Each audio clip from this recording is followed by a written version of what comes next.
Bonsoir et merci de m'accueillir parmi vous et merci aussi de l'invitation pour traiter de ce sujet qui n'est pas tout à fait simple avec mes collaborateurs qui ont vraiment fait un travail très intéressant.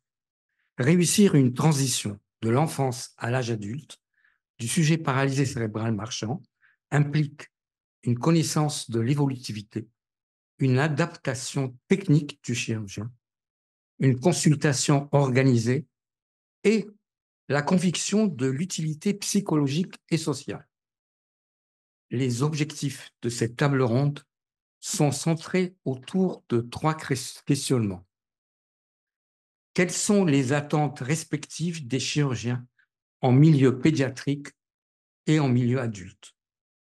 Quelles sont les différences de philosophie thérapeutique entre les équipes enfants et les équipes adultes?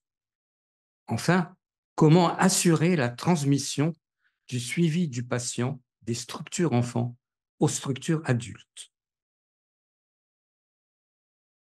Le cadre est bien précis.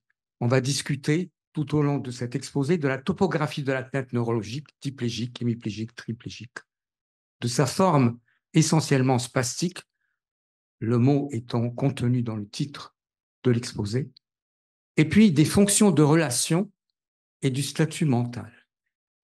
Il faut bien se souvenir des patients que nous avons à traiter. Le terme IMC signifie que dans cette pathologie de paralysie cérébrale, les fonctions supérieures sont conservées. Par contre, on a une pléiade d'individus, c'est la zone grise, la zone gris foncé et la zone noire, où les fonctions supérieures, le retard mental, peuvent être plus ou moins perturbées au présent. Et tout chirurgien doit tenir compte de cet aspect des fonctions cognitives. Enfin, nous traitons de sujets qui appartiennent au groupe GMFCS 2 et 3, c'est-à-dire ceux qui marchent ou déambulent, et non pas ceux qui sont uniquement assis ou ceux qui ont des ambitions de marche pratiquement comme les nôtres.